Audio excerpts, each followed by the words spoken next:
que nos traz esse sistema, então? O que é que ele agrega para a realidade da política educacional do Rio Grande do Norte? Primeiramente, é uma preciosa ferramenta de gestão. Então, foi concebido não apenas para oferecer um diagnóstico, mas também que o próprio sistema em si, ele sistematiza os dados, categorizando cada aspecto que é importante. O que é importante no desempenho da aprendizagem dos alunos. Quais competências esses meninos desenvolveram e demonstraram nos testes que precisam ser melhoradas. Em que é que eles não estão bem e em que é que estão bem. Então, com isso, eu posso, por exemplo, definir que em tal DIRED, em tal regional, aquele conjunto de escolas precisa de uma atenção especial num determinado assunto, porque os estudantes não aprenderam bem aquilo ali. Eu posso detectar que talvez tenha havido algumas falhas metodológicas no processo, já que houve planejamento de ensino. Eu posso detectar que eu preciso oferecer formação específica para aquele grupo, aqueles professores que formam aquele grupo de escolas, naquela área do ensino que foi avaliada. Enfim, a gente pode implementar uma série de ações, inclusive definir orientações para os próprios programas que já existem ou que venham a ser implantados na rede. Por outro lado, o sistema tanto vai nos fornecer esses resultados categorizados, como também vai servir ao mesmo tempo para o processo de gestão, ou seja, para a tomada de decisão no âmbito da secretaria, que é o órgão central, definidor de todas as políticas, mas também no âmbito de cada diretoria regional, onde a equipe gestora local pode tomar uma série de medidas para atender determinadas necessidades das suas escolas. E ainda em nível de escola, em que o gestor da escola, juntamente com sua equipe pedagógica, ou seja, a equipe gestora e pedagógica da escola, podem definir os rumos da escola, refletindo a partir dos resultados da avaliação. Então, isso é extremamente importante do ponto de vista da gestão educacional, para que a gente cresça, melhore realmente os resultados. Não é simplesmente ficar repetindo e somando esses resultados. A avaliação ela é mais do que somativa, ela tem um caráter também diagnóstico, um caráter que propicia a intervenção, que propicie a reflexão dos professores. Como já disse antes, a avaliação é um convite à reflexão sempre do processo como um todo. Por outro lado, ainda temos nesse próprio sistema uma faceta extremamente importante, que é no que diz respeito à transparência da política pública. Então, a comunidade também vai ter acesso a esses resultados, a comunidade acadêmica, a sociedade, a própria família também vai ter uma devolutiva específica para ela. Esses resultados, eles vão sendo disponibilizados gradativamente, de maneira que, inicialmente, começamos com a equipe central da secretaria, junto com os gestores, a equipe pedagógica das DIRECs. Posteriormente, esses resultados chegam aos gestores escolares, à equipe pedagógica e também à própria família. Então, primeiramente, nós temos resultados que são apresentados na forma de slides, na forma de gráficos, tabelas, para ajudar na reflexão, para que, a partir dessa reflexão, se cheguem a algumas orientações específicas para cada necessidade apontada. E, finalmente, a própria família receber o seu boletim.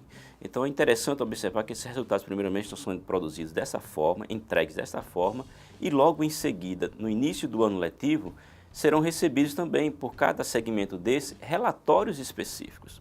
No âmbito da escola, nós teremos uma revista para a gestão da escola, nós teremos revista pedagógica para o professor de cada área. Isso é uma novidade, isso é muito interessante porque a ideia é que a gente faça com que o professor reflita, entenda como é que é o processo, faça as intervenções, critique, contribua, de maneira que o sistema ele seja construído com todas as mãos de todos os agentes que fazem o processo educativo no Estado.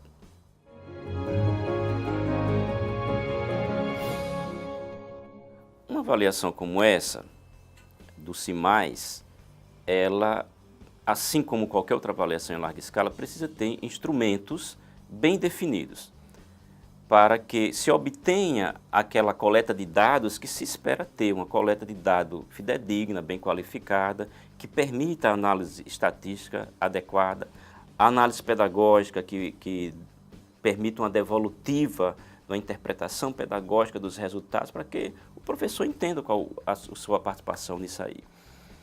Então, para isso, existem os instrumentos clássicos, que são os testes padronizados, que nós chamamos mais conhecido como provas, né? A exemplo da Prova Brasil.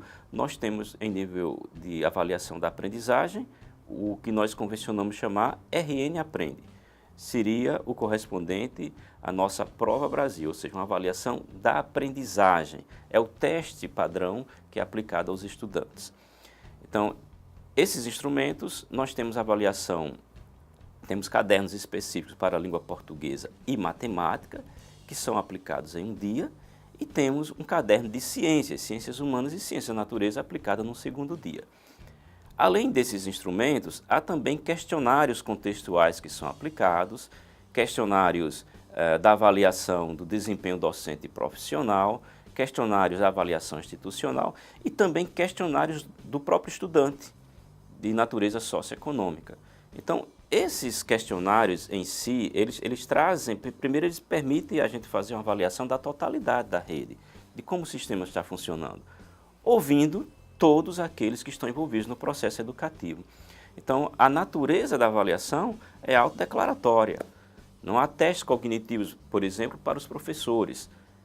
Porém, o que nós temos é os próprios profissionais, aqueles que fazem a rede, aqueles que fazem a escola, aqueles que fazem a gestão da DIREC e da secretaria, também avaliando, respondendo os questionários. Na verdade, ao serem avaliados, eles na verdade estão avaliando a rede como um todo.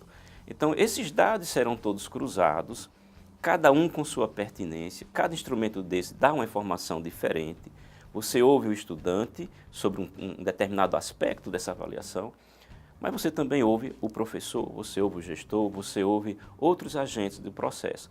Então, depois o cruzamento desses dados vai nos permitir aferir com mais precisão qual é a realidade que está sendo posta, já que ela está sendo vista por ângulos diferentes. Então, quando nós cruzamos esses dados, o que é que nós podemos concluir de fato? A avaliação da aprendizagem nos diz uma coisa sobre o nível da aprendizagem demonstrada pelos meninos, como é que anda a proficiência deles em ciências, em química, física, biologia, em matemática, em leitura. Nós temos um aspecto para o qual é dado uma devolutiva para a comunidade, assim como os outros instrumentos vão nos dizer por que é que esses resultados foram assim. Do ponto de vista institucional, temos problema com infraestrutura? É o processo formativo dos professores que está falho? Quais são os aspectos? É problema relativo a transporte? É o aspecto socioeconômico do estudante? Então, quando você cruza o resultado de uma unidade escolar com outra em um outro local, então você permite fazer uma comparação e analisar que fatores têm interferido mais em cada comunidade dessa para que o desempenho seja melhor ou seja pior. Então é uma ferramenta importante porque a partir dela a gente vai tomar então algumas decisões para a melhoria do processo educativo.